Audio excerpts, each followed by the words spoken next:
Buenas tardes. Esta es la segunda plática del semestre 2023-2 del Seminario de Física y Cómputo. Y en esta ocasión, pues se invitó a tres personas que van a impartir esta plática que lleva como título Ciencia Ciudadana para la Gestión del Ruido en la Ciudad. Y los ponentes son, menciono sus nombres, Dulce Rosario Ponce Patrón, eh, Verónica Arroyo Pedrosa y Saúl Ulises Hernández Cruz. Entonces, bueno, ellos tienen una plática interesante que me han comentado que la han dado en otros lugares, ¿no? Y pues bueno, repito, pues ellos están asociados ellos y ellas están asociados a la Guamas Capozalco, y no me resta más que darles la palabra. Y creo que va a comenzar la Dulce Rosario. Adelante. Hola, buenas tardes. Gracias, Gerardo. El día de hoy vamos a hablar sobre un proyecto que se ha estado gestando desde hace varios tiempo, que es el uso de la ciencia ciudadana para la gestión del ruido en la ciudad. Vamos a presentar, como ya comenté a Gerardo, una servidora, la maestra Dulce Ponce, la maestra Verónica Arroyo y un alumno en su momento bastante sobresaliente, Saúl Ulises Hernández. ¿Bien? Entonces, iniciamos. Inicialmente, este proyecto nace de la inquietud de la medición del ruido ambiental. Lo podríamos definir como un efecto no deseado o nocivo generado por la actividad humana en el exterior, usualmente asociado a las ciudades. O también se puede definir como un evento sonoro asociado a espacios habitacionales, un evento sonoro no deseado. Entonces siempre vamos a estar relacionando el ruido ambiental con la molestia directamente que va a generar en el ser humano, y este ruido usualmente va a tener como fuentes los sonidos comunes de la ciudad, es decir, los medios de transporte, los emplazamientos industriales o algunos edificios industriales, y en algunas ocasiones también vamos a considerar al ser humano como este gestor de ruido. De hecho, el ruido ambiental está generado por elementos antropogénicos, ¿no? Y hablamos de que la gestión del ruido en la ciudad va a estar constituido por tres elementos importantes. Primero, la ciudad como el medio en el que se genera el ruido, la ciudadanía como estos seres a los que les impacta el ruido, pero también generan ruido, y finalmente el gobierno y estas nuevas ideas que hablan sobre gobernanza y de la participación de la ciudadanía en la toma de decisiones de la ciudad. Entonces, iniciamos con la ciudad, donde vamos a tener una dinámica urbana, vamos a tener sonidos y usos de suelo que se van a enfocar en ciertas actividades del ser humano, pero también vamos a tener el tema de la temporalidad, a qué hora suena el ruido, y esto me va a definir también qué pasa con el tema de la molestia. Va a haber ruidos en ciertos horarios del día, de la tarde o de la noche, y estos ruidos van a ser molestos para el ser humano cuando se están gestando ciertas actividades. No va a ser lo mismo que estemos en una fiesta. No, usualmente no nos va a molestar el ruido, sobre todo el ruido de la música, pero si nosotros estamos estudiando o nos queremos concentrar, probablemente busquemos el silencio. Aquí vamos a estar hablando de ruidos tanto internos en las edificaciones, pero en nuestro caso nosotros nos vamos a enfocar en los ruidos externos, ruidos que no podemos apagar. Por ejemplo, difícilmente la ciudad va a evitar movilizarse, por lo tanto el ruido del tráfico vehicular es uno de los ruidos más presentes en Ciudad de México, por ejemplo. El tráfico aéreo tampoco está tan restringido, también una problemática de Ciudad de México. Tráficos ferroviarios, o tenemos otros tipos de ruido que le llamamos ruidos comunitarios. Todos estos tipos de ruidos son producto de la gestión del ser humano, pero el ruido comunitario específicamente nos enfocaríamos en alguna fiesta, en algún evento o en alguna congregación de personas que estén generando ruido. También podemos hablar de que la dinámica urbana no solamente gesta ruidos buenos o ruidos malos, si los quisiéramos poner en esta dualidad, sino que también vamos a tener ruidos que nos dan alguna información. Por ejemplo, voy caminando en la calle y me pitan, probablemente me van a atropellar o algo así. Entonces me alerta, el ruido funciona como un elemento de alerta. El tema es que cuando estos ruidos comunes en la ciudad comienzan a ser tan presentes, este sistema de alerta, digamos que se va ocultando dentro de este continuo sonoro que le llamamos, que le he llamado o que le hemos llamado, ¿no? Y esta situación no va a ser la misma en el día, en la noche, porque los usos son distintos y las dinámicas van a ser diferentes, así como la molestia que se va a gestionar para cada uno de los usuarios, ¿no?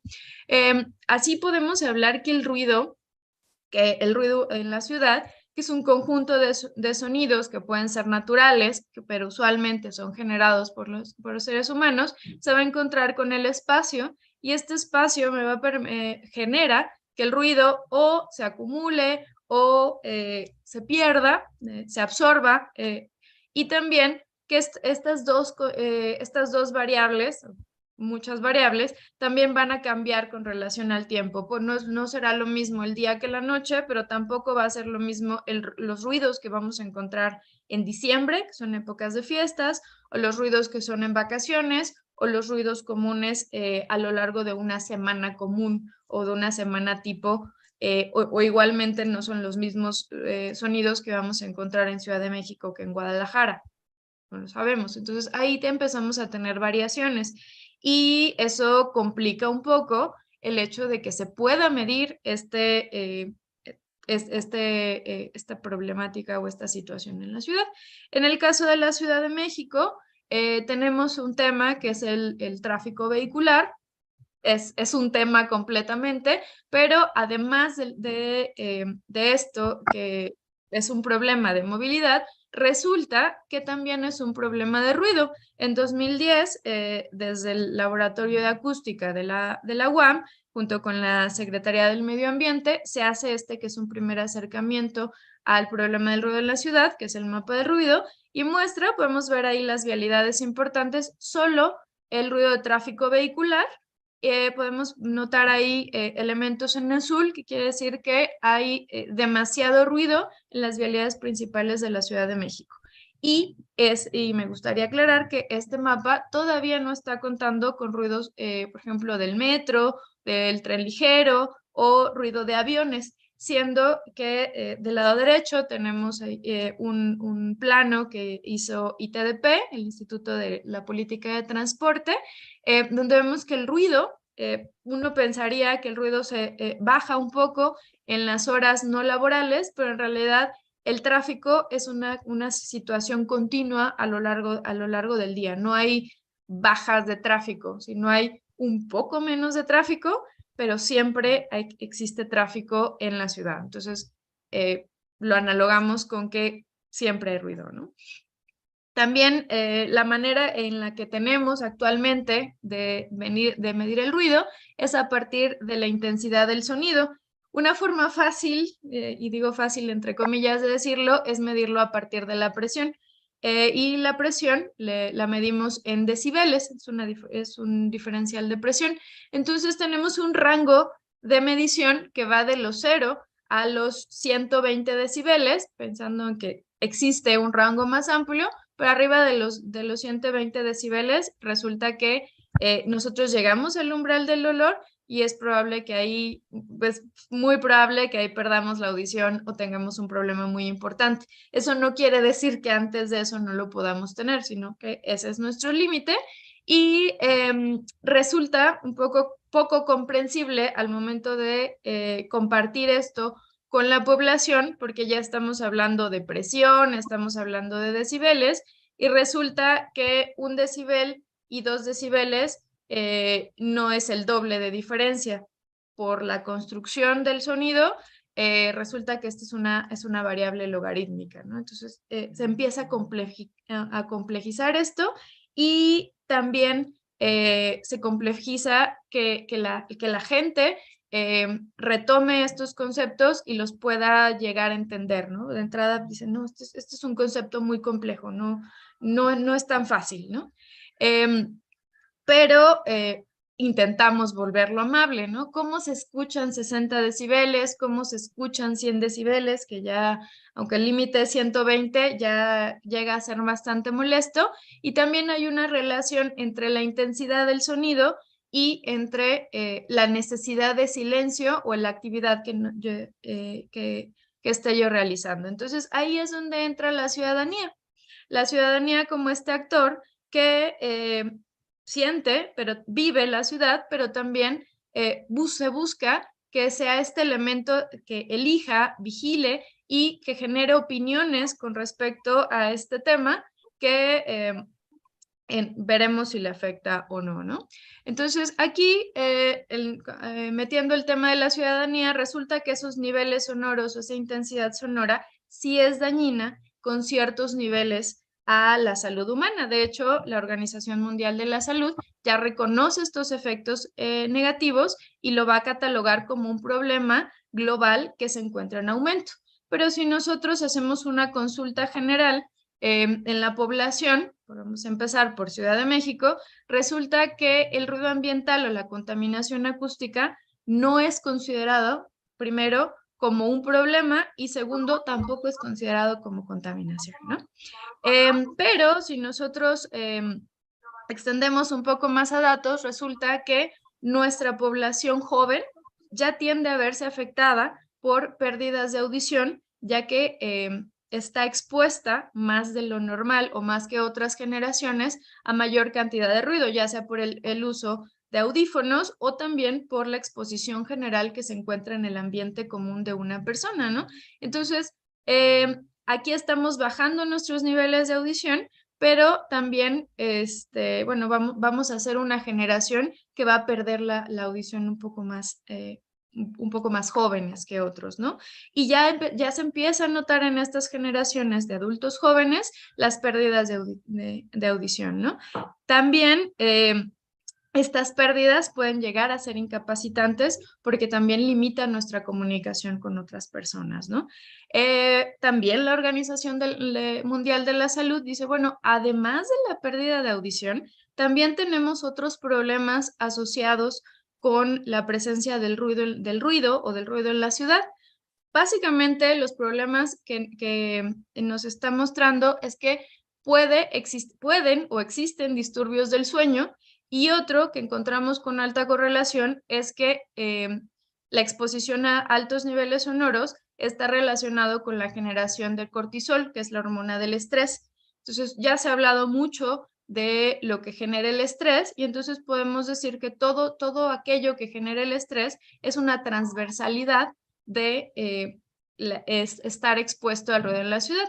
También se habla mucho de aquello que genera los disturbios de sueño, ¿no? Puede afectarnos emocionalmente, nos puede afectar hormonalmente, puede afectar el estómago. También hay altas correlaciones de que existen problemas cardíacos o que los problemas cardíacos se ven intensificados con la exposición al ruido, y entonces ya vamos a extrapolarlos y no decir que son producto directamente de la exposición al ruido, pero el ruido intensifica esos problemas, ¿no? Y hablando específicamente de comunicación, también podemos encontrar disturbios en la comunicación o disturbios en la concentración. Ahora bien, esto es algo que se siente rápidamente, o sea, yo estoy estudiando y yo sé que algo me molesta, yo no sé de decibeles, yo no sé de ruidos, yo no sé de qué pasa, pero yo siento la incomodidad. Entonces, una forma que se ha visto fácil de medir para comunicarlo o para que yo pueda hablar con personas en general, que es donde yo busco medirlo y cuantificarlo, es cuantificarlo a partir de la molestia, ¿no? Mi usuario no necesita saber temas específicos ni problemas específicos y solamente lo empieza a medir a partir de molestia, como porcentaje o como un valor nominal, ¿no? Y tenemos el siguiente problema que, bueno, como comentábamos, la contaminación auditiva actualmente en las ciudades no se considera como contaminación y tampoco se considera como un problema, ya que existe ignorancia por una parte y poca visualización de esta situación. Por ejemplo, el mapa que yo les presenté es un mapa que se realizó en 2010 y hasta el momento no ha habido otra colaboración o actualización, siendo que ya estamos en 2023, y hablábamos de que la situación de temporalidad cambia totalmente, ¿no? Bueno, y finalmente hablamos del gobierno como con esta herramienta de la gobernanza que idealmente nos va a pedir una interrelación equilibrada entre el Estado y la sociedad civil o la ciudadanía, y esto para buscar lograr un desarrollo económico, social e institucional estable en colaboración de ambos actores, ¿no? Básicamente la ciudadanía o la gobernanza buscaría enfocarse en tres temas principales, que es el origen del ruido, la propagación del ruido o el control en el punto receptor. Yo propongo tres condiciones, en este caso una de ellas es la movilidad urbana, gestionar transporte público de menor impacto sonoro, en este específicamente, también transporte público más eficiente, más novedoso, ya que el transporte público actual tiende a ser mucho más silencioso. También gestión de horarios, sobre todo en el tema del transporte pesado, en condiciones, por ejemplo, de usos de suelo de vivienda, tramos superficiales con protección acústica y controlar las zonas estratégicas, buscar zonas de silencio y protegerlas específicamente. Con relación a los suelos, buscar que los emplazamientos, sobre todo de espacios sensibles, habitacional, educación, cultura, salud, estén protegidos del ruido o que el mismo espacio arquitectónico tienda a la protección, la gestión o la ubicación de esos mismos espacios y la protección, ubicación y protección de áreas de tranquilidad al interior de la ciudad, a fin de también conservar aquellas que tengan un valor sonoro cultural importante.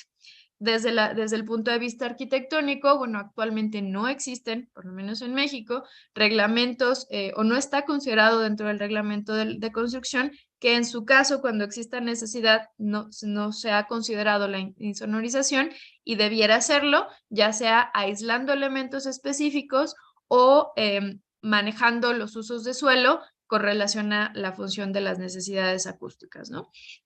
Bueno, en este caso, lo que se buscaría, o una de las acciones que se buscaría para trabajar el problema de ruido ambiental es detectar el problema, diagnosticarlo, generar información para la toma de decisiones al momento que se concientiza a la población para buscar una planeación eficiente y establecer un programa de acciones, prevenciones y mitigación del ruido a corto, mediano y largo plazo, de acuerdo con temas de políticas urbanas. Es nuestro caso, ¿no? Una de las formas del diagnóstico en este caso son los mapas de ruido, como el que mostraba al inicio. Estas usualmente se generan de dos maneras. Se hacen simulaciones o se hacen mediciones en campo. Ahora, bueno, en el caso, por ejemplo, Ciudad de México, ya saben que la ciudad es muy extensa y se hicieron en su momento mediciones en puntos estratégicos de la ciudad y estas mediciones, a fin de que estos mapas sean como una fotografía sonora de lo que existe en este momento, bueno, resulta que la medición conlleva, bueno, la adquisición del equipo, que usualmente el equipo es bastante costoso, también personal capacitado para ello, y usualmente para generar este tipo de mapas necesitan promedios diarios, mensuales y anuales. Entonces, eso conlleva mucho equipo, mucho tiempo, personas altamente capacitadas y no siempre se tiene esa situación, ¿no? También aquí podemos agregar el diagnóstico de ruido comunitario, es decir, necesitamos estaciones de monitoreo específicas en zonas sensibles de la ciudad para poder hacer la medición, ¿no? Situación que nuevamente resulta muy costosa en tiempo y forma.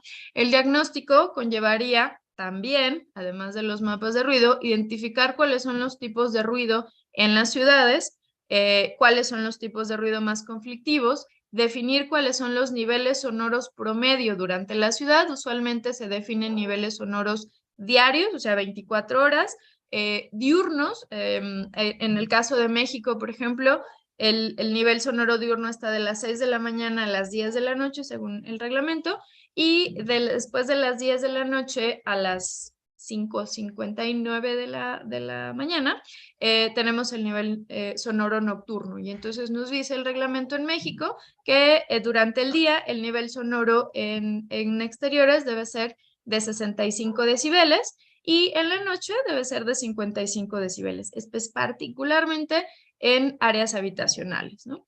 Y también, de alguna manera, habría que monitorear si en realidad existe una molestia o en realidad el ruido no es un problema en nuestros espacios habitacionales, y habría que cuantificar en la medida de las posibilidades o el porcentaje de habitantes expuestos, y también identificar las zonas que tienen mayor problema de ruido para que podamos actuar en corto, mediano y largo plazo, ¿no?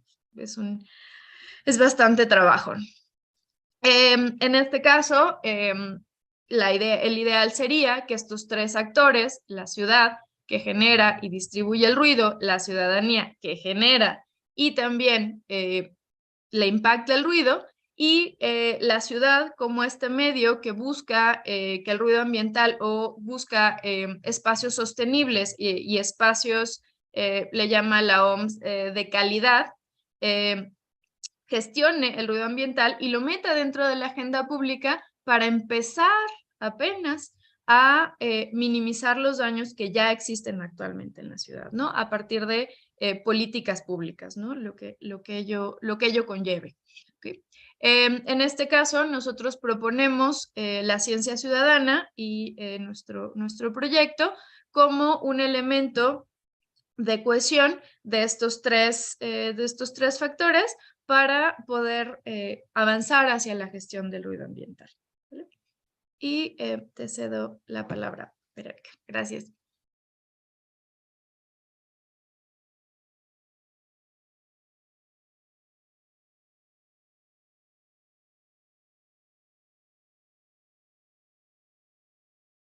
Sí, profesora Verónica, ¿está apagado su micrófono?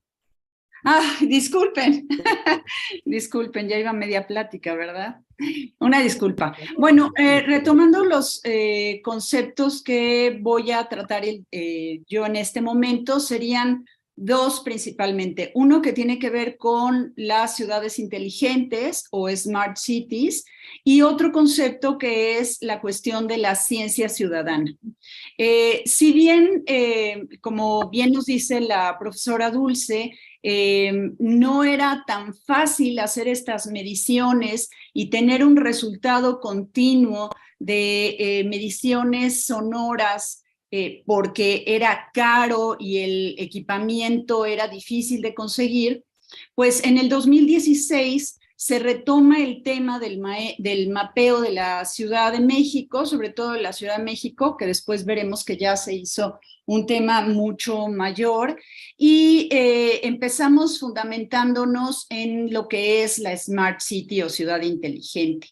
¿Qué son estas ciudades? Pues este término deviene de la relación del avance tecnológico y el despliegue de todo tipo de herramienta digital que coadyuva en el manejo de las ciudades.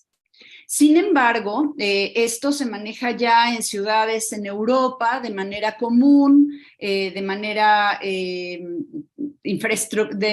desde el punto de vista de la infraestructura, un manejo fluido, digamos, pero sin embargo debiéramos preguntarnos si los países latinoamericanos estamos preparados para realizar o para convertirnos en ciudades inteligentes. Nosotros, como residentes de esta gran ciudad, debemos entender que si bien la Ciudad de México es una de las urbes con mayor infraestructura en Latinoamérica por su naturaleza cosmopolita, no todo es tan sencillo. La mezcla de condiciones económicas, tecnológicas y sociales son las que condicionan el que la infraestructura trascienda tecnológicamente, siendo nuestra capital una capital muy dispar y compleja. Primero que nada, concienticemos la particularidad de la composición de nuestro entorno.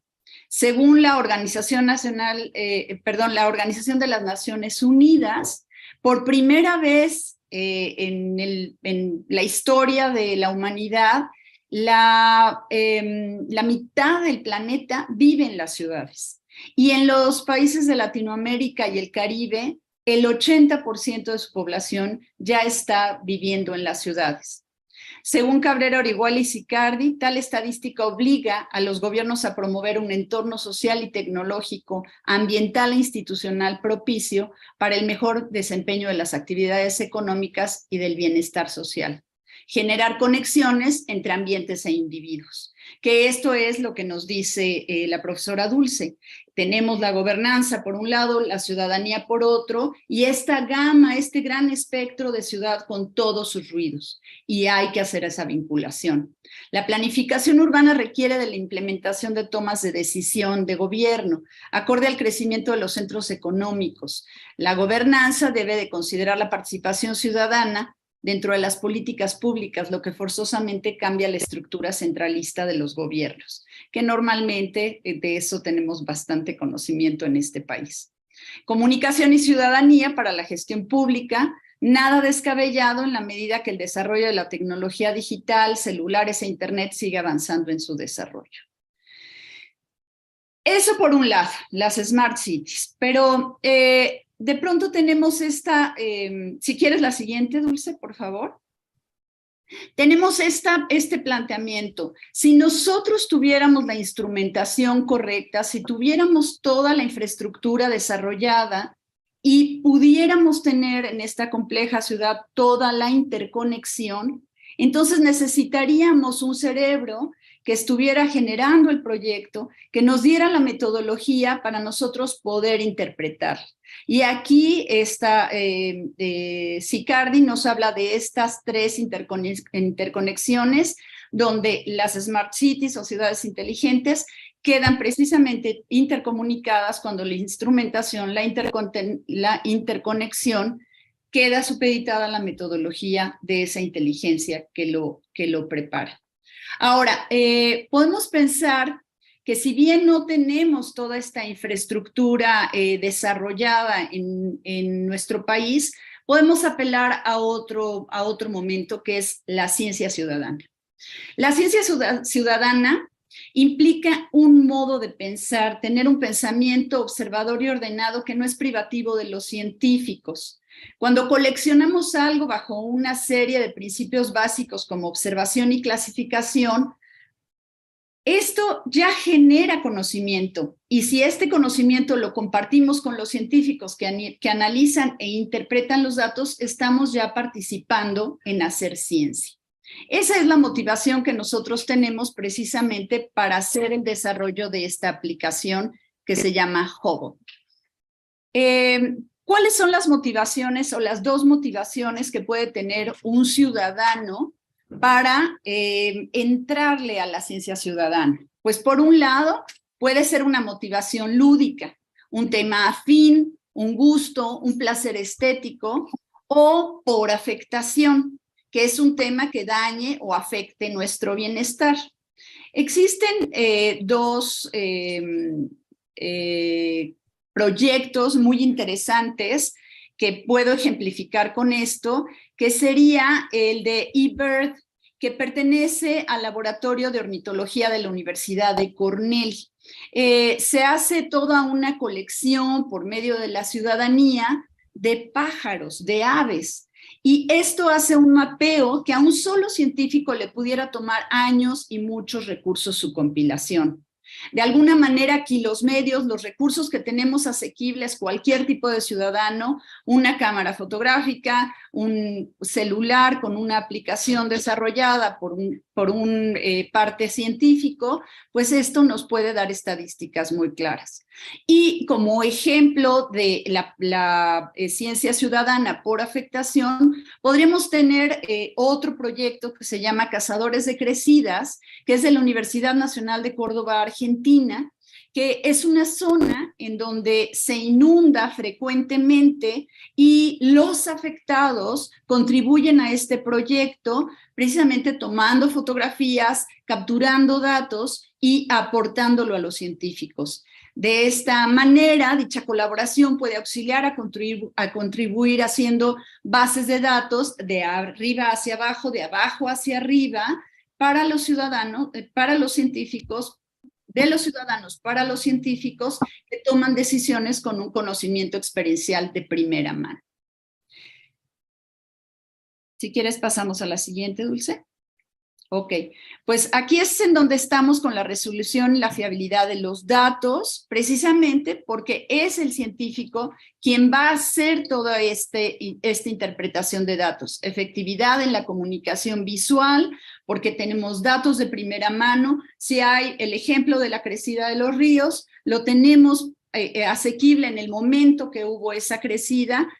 La localización geoespacial, que estamos dando datos de las personas que están siendo afectadas, latitud y longitud en tiempo real, en una intervención del usuario en conocimiento colectivo. Varios usuarios generando una red. Es una oportunidad de aprendizaje tanto para los científicos como para los afectados.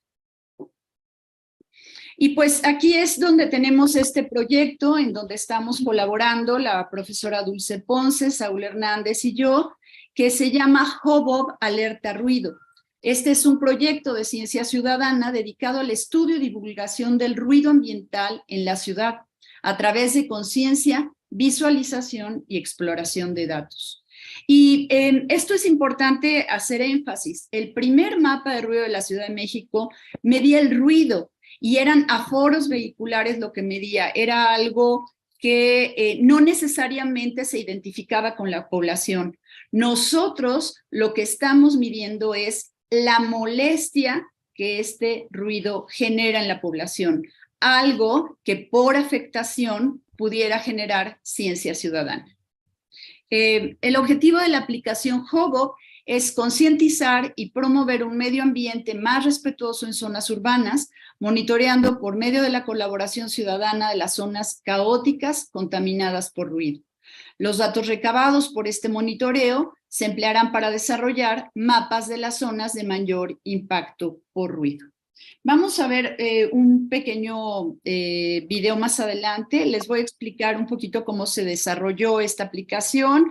Desde el diseño desarrollamos la parte de la experiencia de usuario, el UX, el User Experience, con diferentes grupos de enfoque. Trabajamos con diseñadores gráficos, trabajando la experiencia de usuario, describiendo el proyecto general. Trabajamos con el grupo, con el área de acústica, quienes fueron los que desarrollaron el mapa de ruido de la Ciudad de México, y trabajamos con otros dos diferentes grupos de enfoque. Uno sería la carrera de comunicación, periodismo en específico de la Facultad de Comunicación de la UNAM, y por otra parte hicimos también este ejercicio con la carrera de programación, computación y programación de la Universidad Autónoma Metropolitana. De ahí se sacó un resumen de experiencia de usuario y del recorrido que tendría que tener el uso de esta aplicación. Primero hicimos una versión muy básica, en donde era la versión alfa, en donde nada más se medía y se mandaba a la base de datos. Ahora ya tenemos una versión gamma, en donde se ha optimizado, hacemos la medición, ya generamos mapas y tenemos un historial de consulta que se puede consultar. Vaya. Tenemos aquí el video. Es un poquito largo, pero se ve todo el funcionamiento. Se abre la aplicación, tenemos este menú en donde podemos dar una guía de uso. Sabemos que las aplicaciones para los más jóvenes son intuitivas, pero si hay alguien de mayor edad que quiere consultar esta guía de uso, puede entrar a esta parte. Se da el primer tab, que es la medición de la aplicación, es un promedio de 10 segundos. Luego se ve el nivel de decibeles y la longitud-latitud, se elige si es interior o exterior y qué ocasiona el ruido. Y aquí tenemos un menú que se scrollea en donde elegimos el ruido que queremos pinear. Elegimos la molestia de ruido, digamos que esto es de lo principal que hace nuestra aplicación y lo enviamos. Podemos dejarlo ahí, como les decía, esto era una primera parte que era la parte alfa, pero ahora ya tenemos la gama en donde podemos compartir en redes sociales nuestros mapas y ya veremos que también en la página desarrollada por Saúl se pueden compartir estos datos. Podemos observar los reportes que hemos hecho durante el tiempo que hemos usado nuestra aplicación. Podemos consultarlos.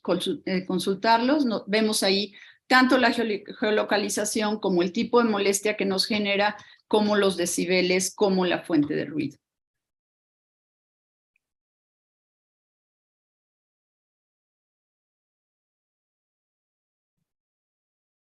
Podemos consultar los mapas y estos mapas ya tienen agrupado el nivel de molestias o la cantidad de reportes que usuarios hayan podido generar y los podemos consultar según la cantidad de molestia que genera, según el tipo de ruido que se está pineando. Podemos tener la opción de ver ruido día y noche, como bien lo hacía notar la profesora Dulce Ponce, que no es lo mismo medir ruido por el día, no es lo mismo medir el ruido en la noche. Ahí vemos el tipo de ruido en esta capa.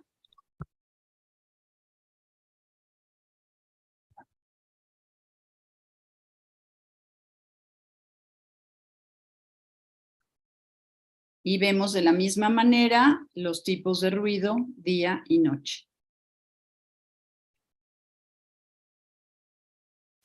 Pues en general, digamos que este es el funcionamiento de la aplicación. Quizá lo pudiéramos dejar ahí, Dulce. Bueno, pues sabemos que aquí ver el ruido es esta parte importante en donde la página que Saúl desarrolla toma todos los datos que la aplicación genera para ver el ruido. Y aquí en este momento dejaría a Saúl que continuara. Vale, pues muchas gracias.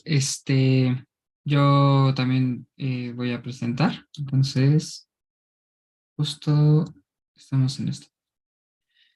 Bien, pues como lo comentaba la profesora Dulce, ver el ruido es una parte importante del proyecto de juego en su totalidad, puesto que nace de la preocupación de exteriorizar los datos que ya se estaban juntando a través de la aplicación. Esta aplicación como sensor genera una serie de datos que pueden ser de gran relevancia para pues, diferentes ámbitos, ¿no? No necesariamente para profesionales, sino también para cualquier otra persona que requiera del conocimiento acerca del fenómeno del ruido aquí en la Ciudad de México, y es donde el proyecto de ver el ruido toma relevancia, ¿no? Como un ejercicio de visualización de la información del ruido que existe dentro de la Ciudad de México, que había sido recabada por Hobo. Es un apéndice de este proyecto tan grande.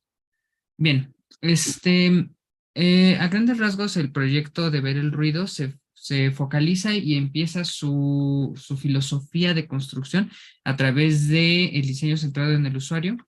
Siempre el proyecto tuvo este tinte de preocuparse por aquello que las personas tienen que decir acerca de este algo, ¿no? Y por tanto, el proceso que describe todo el proyecto del ruido se parece mucho, no necesariamente a rajatabla, pero se parece mucho a lo que describe el design thinking, sobre todo con diseño centrado en el usuario, ¿no? En este sentido, se realiza el proyecto en 3 etapas, que sería la investigación, que compete lo que es el análisis de la problemática, la generación y entendimiento de conceptos y por último el research con los usuarios y proyectos. Posteriormente esto se traduce en un diseño que nos permite hacer la definición de una propuesta de identidad gráfica y sobre todo el diseño también del sistema completo que va a procesarse en ver el ruido. un sketching de ideas o una exteriorización de estas mismas, y por último el prototipado del proyecto que finalmente se lleva a la programación o al desarrollo, ¿no? En esta parte es muy importante porque creo que a nosotros como interesados en la computación, en la ciencia, bueno, esto es relevante porque nos habla de una metodología de cómo llevar un proyecto, ¿no? Justo es algo que también me parece relevante remarcar y que se pueden llevar un conocimiento acerca de esto, ¿no? En el caso de la programación se habla de una planeación, un desarrollo y por último la puesta en marcha junto con la evaluación del propio sistema. La investigación compete el análisis, los conceptos y lo que sería el research. En este caso vamos a centrar en que el análisis era el reconocimiento acerca de aquello que Hubble ya estaba solucionando y aquello de lo que Hubble carecía y que necesitaba exteriorizarse a través de la página de Ver el Ruido, más la delimitación de los temas, porque pues realmente nosotros podemos empezar a hacer crecer este proyecto muchísimo, muchísimo, muchísimo, pero si no hay una limitante, si no hay una forma en que nosotros digamos vamos de A a B, el proyecto jamás termina y nunca se empieza, no se podría empezar a evaluar, ¿no? Entonces, la investigación nos habla mucho de esta parte, de la delimitación, para finalmente aterrizar en conceptos que eran necesarios, por ejemplo, el ruido, la visualización de datos y el diseño centrado en el usuario, que eran claves para que el proyecto pudiera seguir con marcha, ¿no? Mientras que en el research hacemos research de dos tipos, tanto research de primera mano, que es acercarse a los usuarios, a las personas que iban a estar en contacto con todo este sistema, tanto con Hobo como con Ver el Ruido la página, y también un research de segunda mano a través de las auditorías de otros espacios en Internet que ya hablasen de estos temas, que ya los presentaran de esta forma, o que simplemente utilizaran el verbo que nosotros estamos priorizando en esta parte del proyecto, que es la visualización de datos. Cuando llegamos a la parte del diseño, obviamente se hace una comprensión de la identidad gráfica de Hobo. Una vez más, es una auditoría acerca del sistema que ya se tenía propuesto, un proceso de exteriorización de ideas que permite llegar a una propuesta de visualizadores gráficos y finalmente un prototipado que permite el refinamiento de estas ideas, la bajada de estas ideas a algo ya concreto, en este caso una interfaz que se promueve a través de Figma. Por ahí vamos a empezar a hablar también de algunas herramientas que pueden ser relevantes para pues, las personas que nos están escuchando. Cuando llegamos a la parte de programación, que yo también la llevo en este sentido, se hace una planeación donde se definen los módulos que se van a programar, que de hecho esto ya estaba muy argumentado por un documento que se llama Historias de Usuario, vamos a platicar un poquito más de esto. La planificación de tiempo y por último la selección de tecnologías con las cuales se iba a reproducir el sistema. Finalmente la codificación, que es literalmente la programación, el desarrollo de esto, junto con la conexión de datos para finalmente dar un execution y hacer la evaluación de estos mismos datos, ¿no? ¿Qué sucede con la investigación? Como les había platicado, identificamos la inocuidad, la invisibilidad y la ignorancia sobre los temas que se estaban tratando dentro de Hobo, por lo cual se exploran las ideas de hablar sobre el ruido, de hacer visualizadores de datos y centrar todo esto en el usuario para que el usuario sea quien realmente le signifique todo aquello que nosotros les vamos a expresar a través de ver el ruido. Con esto se hace una investigación, el user research, en donde se llegan a ciertas preguntas muy puntuales. Hicimos varias preguntas, pero me voy a centrar en aquellas que nos dan datos cuantificables, ¿no? En este caso, los rangos de edad de las personas que están interesadas en este tipo de temas y quienes realmente muestran una apertura a hablar más sobre el ruido, a conocer acerca del fenómeno, incluso a la participación dentro de la aplicación de Hobo. De esto nos habla mucho el research que se termina haciendo en esta parte de la investigación, ¿no? Por otro lado, acerca de qué tanta relevancia tiene dentro de la sociedad mexicana pues el tema del ruido, ¿no? Y acerca de si le pareciese importante o no. Por otro lado, también recabamos información acerca de la forma en que la gente aprende. Esto era relevante porque si nosotros queríamos hablar sobre el ruido y queríamos que los datos que nosotros les mostrábamos significasen a las personas, tenemos que entender cómo hablan. Tenemos que entender de qué manera van a tener apertura para adquirir estos conocimientos, volverlos suyos, y entonces se realizan este tipo de preguntas junto con qué es lo que le interesa aprender, ¿no? Estos datos, junto con la auditoría de trabajos, como trabajos que se hicieron en España acerca de aquí como podemos ver a Cilindro y Ridón, es un proyecto acerca de exteriorización de información sobre el ruido, concientización de la problemática. Otros proyectos que se han dicho de mapa de ruidos dentro de México, como son este de acá, que es el proyecto de carreteras que conectan Monterrey con Guadalajara y con la Ciudad de México. Se centran en esas ciudades. Y aparte, pues, otras más educativas, y tenemos el ejemplo más grande que nos hablaba ya de una visualización del ruido dentro de un mapa, como puede ser el Noise Observation and Information Service of Europe. Bien, se audita también Hubble para conocer cuáles son los lineamientos de diseño, cuál es la forma en que Hubble se comunica, para de esa forma nosotros también mandar mensajes, estar alineados. Se realiza una exteriorización de ideas, no voy a profundizar mucho en esto, sin embargo se realiza todo un sistema de diseño que nos pueda ayudar a generar mensajes de forma más concreta y que respeten la forma en que se estaba comunicando ya la aplicación. Y entonces empieza a ser relevante esta parte, ¿no? Que es la exteriorización de ideas. Aquí es donde se empiezan a tocar a través del research que se hizo, a través de la exteriorización y la delimitación de conceptos que ya se habían tenido, se empieza a plasmar una idea del cómo debe comunicarse. Precisamente es aquí donde se llega a la propuesta de tener dentro de ver el ruido dos espacios diferentes, uno dedicado a la información sobre el ruido, a que conozcan el fenómeno, a que sepan acerca de qué es el ruido, y por otro lado un espacio donde se muestran los datos que Hubble tiene, ¿no? Digamos que es una parte de divulgación y una parte de data científica que se está recabando a través de Hubble. Los dos espacios conviven simultáneamente dentro del sitio web y se le da salida a través de visualizadores. Aquí podemos ver algunos ejemplos de acercamientos que se tuvieron sobre ello. Esto termina en un prototipo que finalmente se pone en prueba con algunos usuarios y termina llevando a la programación. Aquí es donde se planifica y que creo que puede ser relevante para los estudiantes que nos están viendo o las personas interesadas en esto, puesto que ya nos habla de una metodología de trabajo que además permite aterrizar bien la idea de Hubble, ¿no?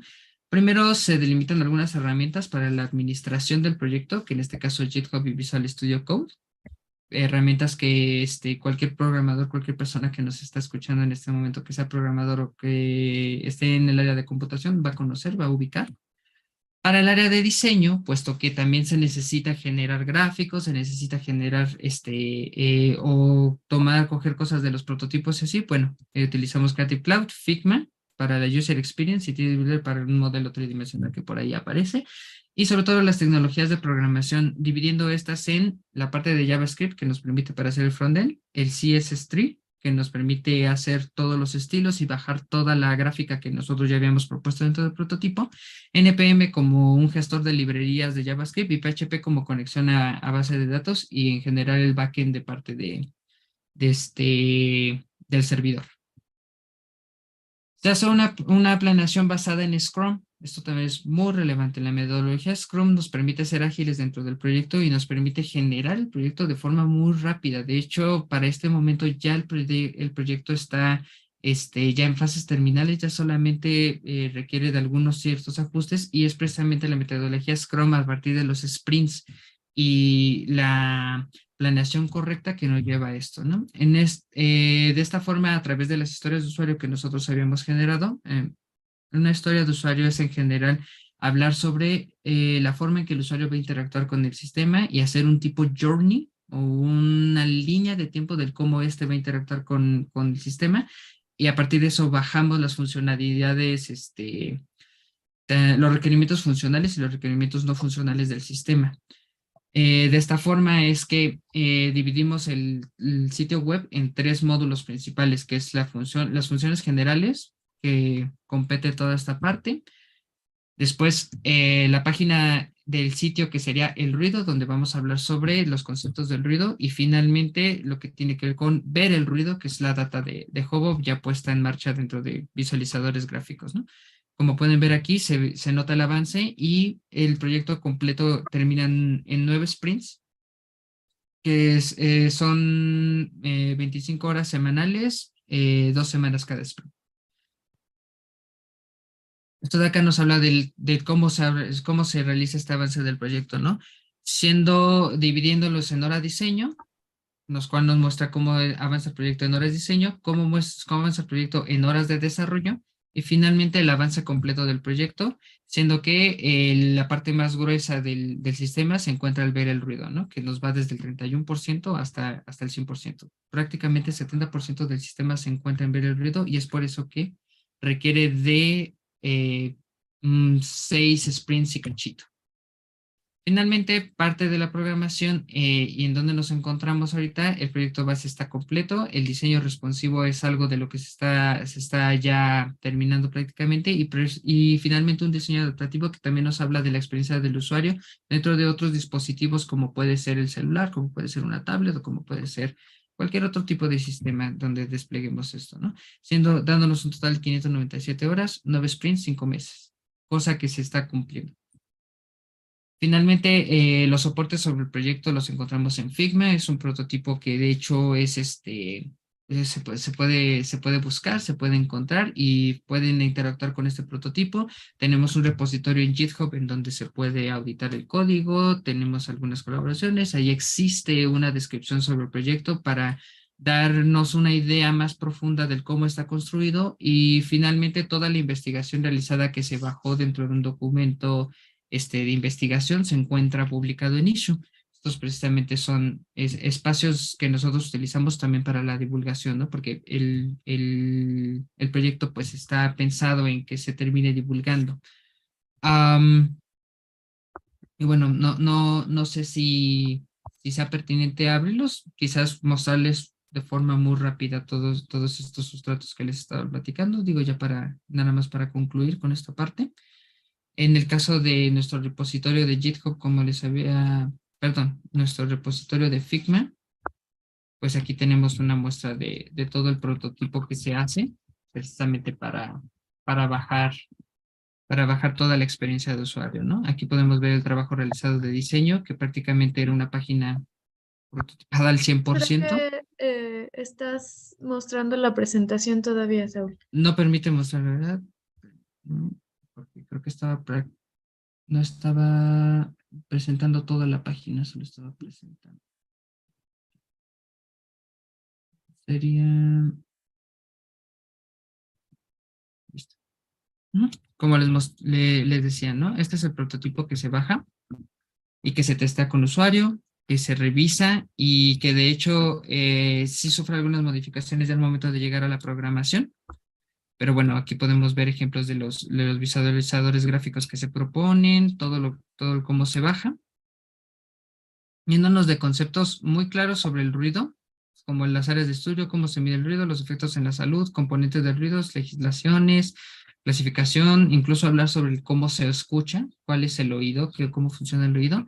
Y después tenemos esta sección donde ya se están visualizando los datos de participación, la presión sonora, las variables, fuentes emisoras, un ranking de alcaldías ruidosas y finalmente pues un mapa de ruido que a través de diferentes capas pues nos permite diferentes lecturas dentro del territorio mexicano, ¿no?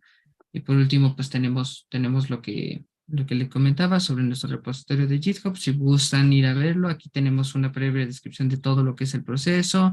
Tenemos documentadas las tecnologías que fueron utilizadas de librerías JavaScript para ejecutar todo el sistema. También la forma en que está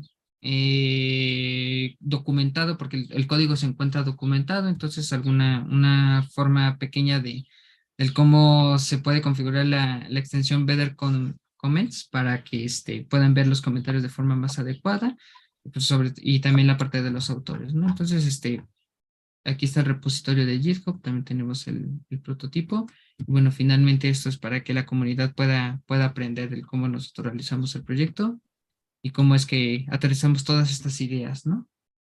Y bueno, creo que eso sería todo.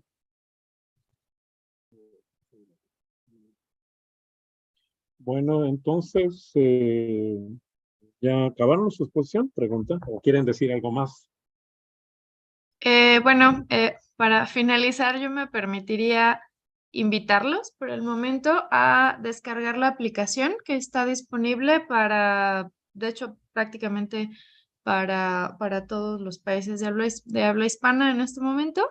Y que se está, como Saúl ya lo ha presentado, que se está buscando trabajar para mostrar ya los datos y que la población se pueda enterar de esto que ha piñado.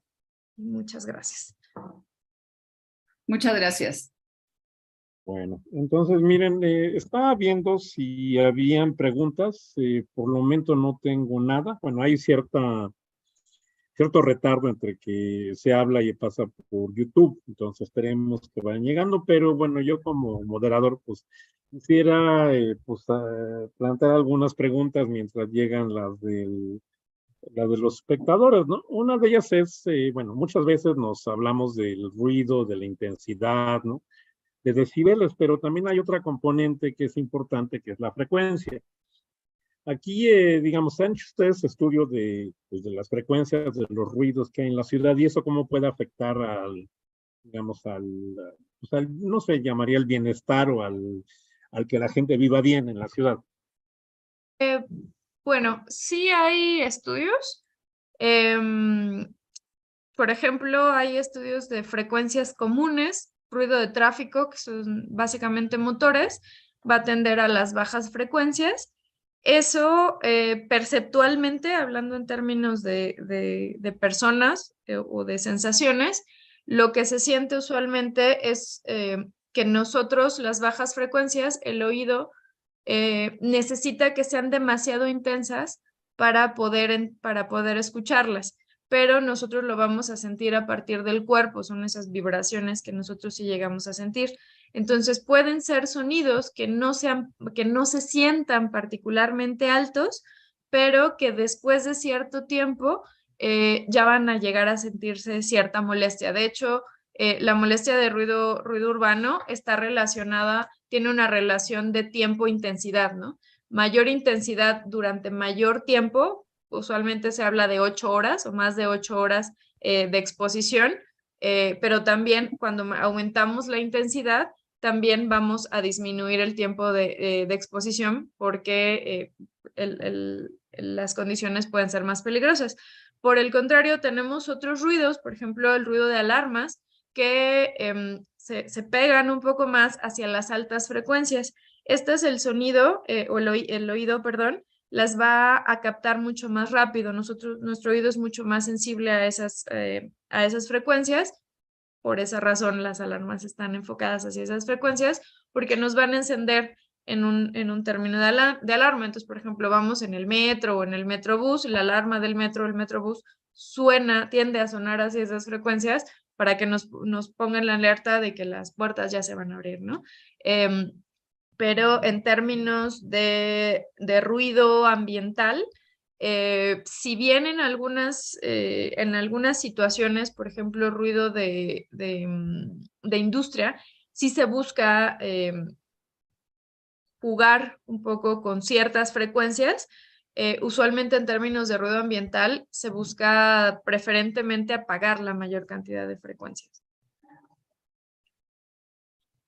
Pero, y de hecho, en nuestro caso, la aplicación, el sensor que tienen los teléfonos, sí recibe esa información. Digo, nada más que sería demasiada información para poder mostrar, por eso solo nos quedamos con el decibel en ponderación A, que es lo cercano a la audición, pero Hobo sí llega a medir frecuencias, pero en términos globales de ruido ambiental, ya es demasiada información, a menos que se vaya a hacer alguna acción muy específica. Bueno, otra pregunta más que haría, ¿no? Bueno, ustedes tienen su aplicación, bueno, ya la vi hace rato en el Play, ¿no?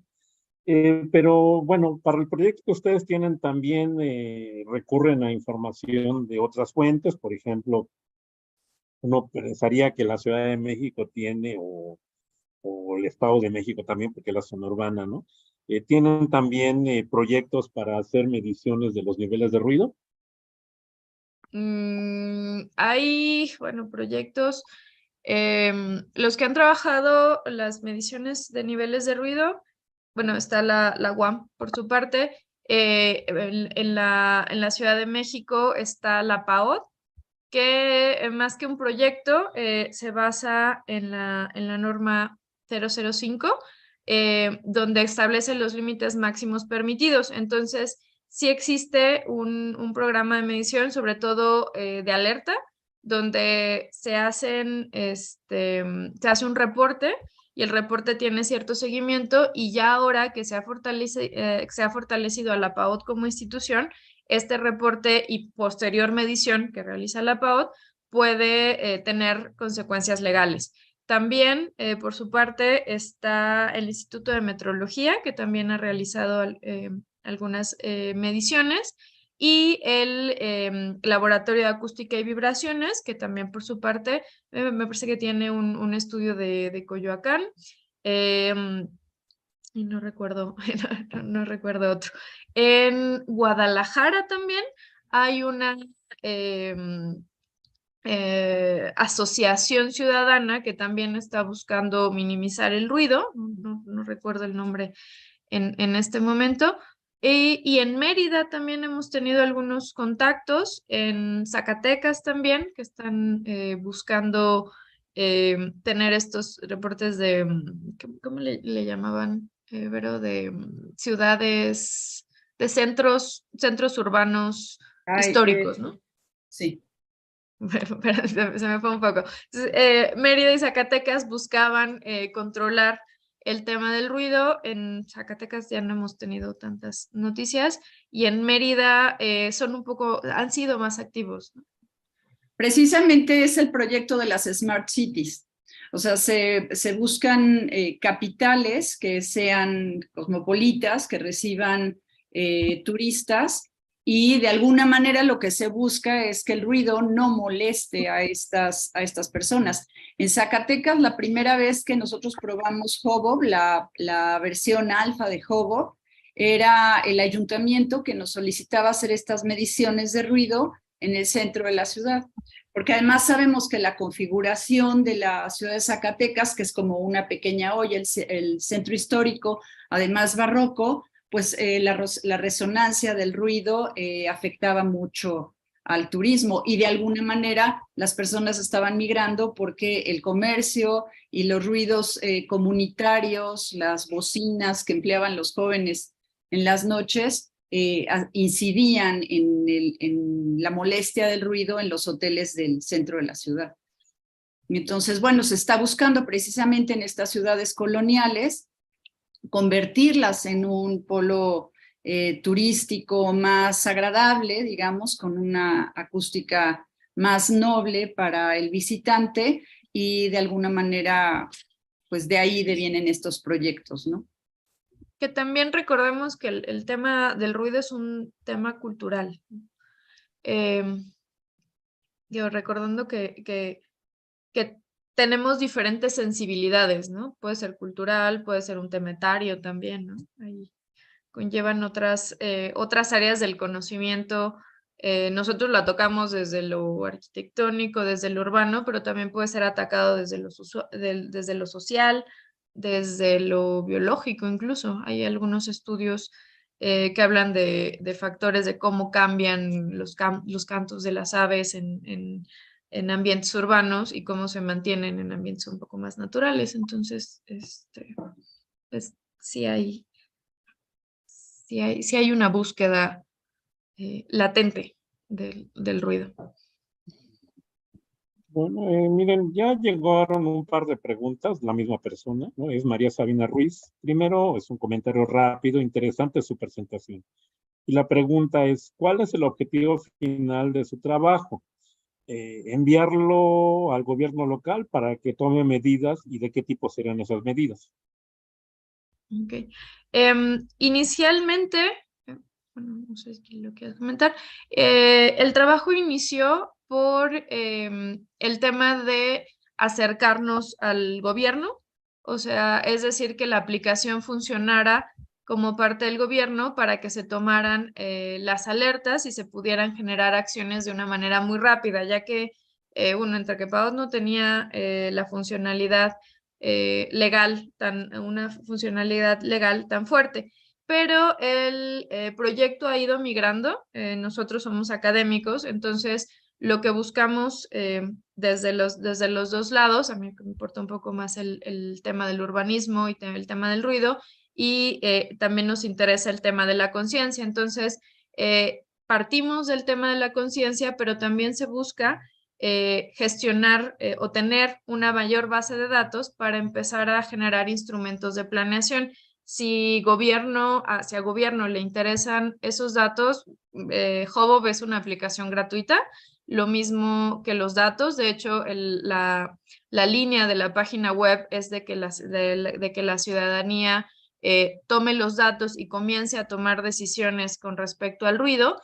Y si fuera desde la parte gobierno, bueno, ya lo platicamos un poquito en la presentación, pudiera ser la gestión de los usos de suelo. Por ejemplo, últimamente en Ciudad de México se dan estos suelos de uso mixto, ¿no? Entonces abajo tenemos un restaurante que sacan las bocinas y en la parte de arriba tenemos vivienda. No sé qué tan cómodo sea eso.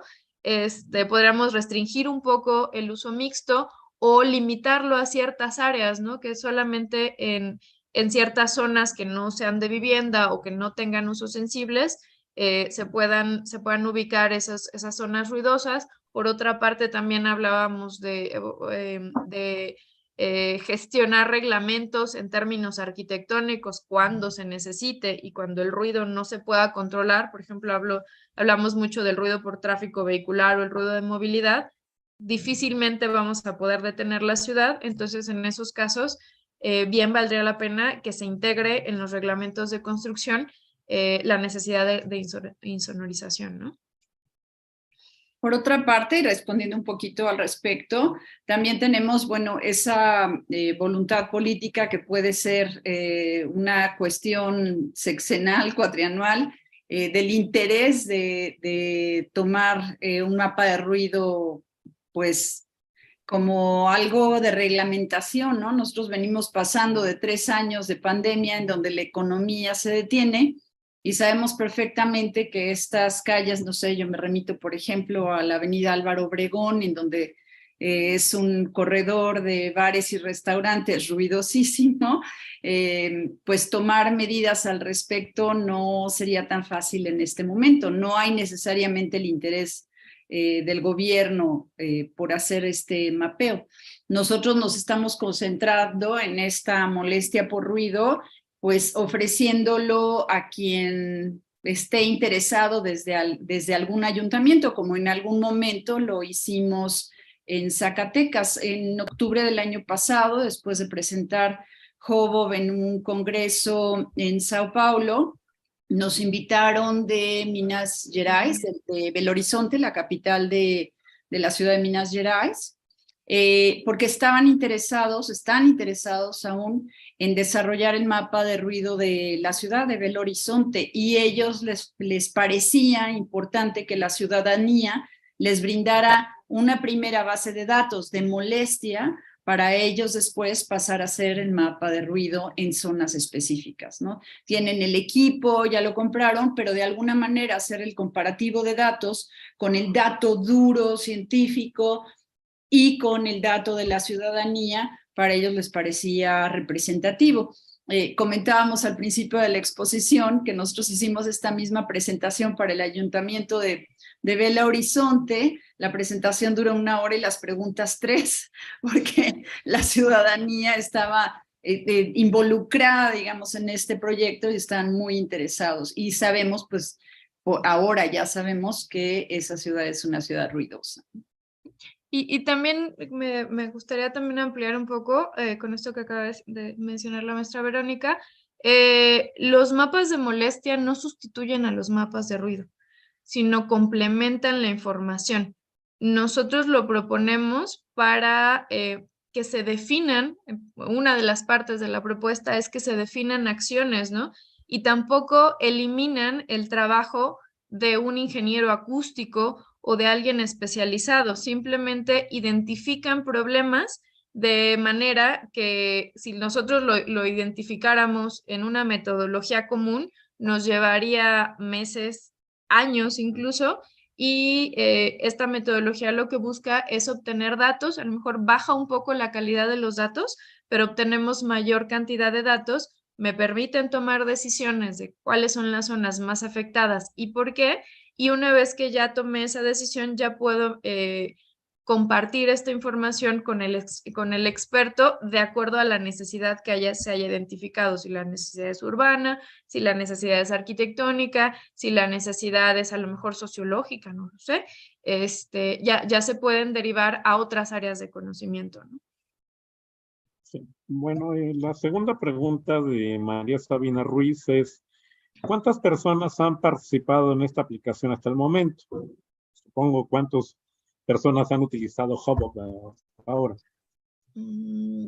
Como personas como tal, no tenemos un dato porque, bueno, en realidad no lo hemos sacado, pero te podemos decir que actualmente tenemos 4,300 pineos. Por ejemplo, hace poco hicimos un estudio en la alcaldía de Azcapotzalco. Teníamos 300 pineos válidos, más o menos 300 pineos válidos. En la Ciudad de México, no recuerdo el dato, eran alrededor de 2,500 y teníamos pineos localizados, por ejemplo, en Zacatecas, cuando hicimos esta presentación. En Mérida también tenemos pineos. En Minas Gerais también en su momento nos hicieron favor de subirlas y tenemos algunos pineos. En este caso, bueno, la página web solo se enfoca en Ciudad de México porque tenemos que empezar a limitar nuestro campo de acción, pero los pineos se pueden hacer, creo que lo habíamos dejado para todos los países de habla hispana y habíamos agregado, creo que Estados Unidos y, bueno, en su caso Brasil, porque era la que necesitábamos en su momento, pero ya tenemos también en Chile, ya hemos hecho algunas mediciones, entre prueba y que a partir del año pasado ya está totalmente disponible la aplicación.